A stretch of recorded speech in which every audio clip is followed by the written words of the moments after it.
প্রান্তিক মানুষ, তাদের জীবনধারা, তাদের সংস্কৃতি, তাদের ভাষা, আর তারপরে তাদের জীবন যুদ্ধ সে লড়াই লড়ে সিপিআইএম হয়েছে।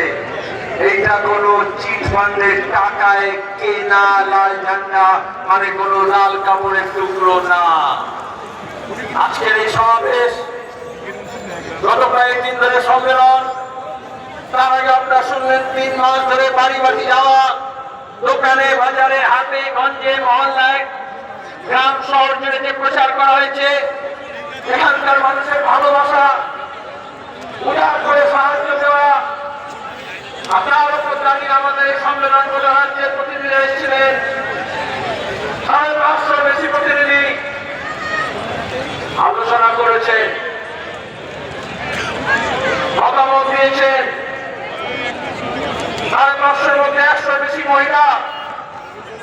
কে আছেন সেখানে? আদিবাসী, তপশিলি, মুসলমান, খ্রিস্টান, বৌদ্ধ, ছিলেন পাহাড় থেকে নেপালি, ছিলেন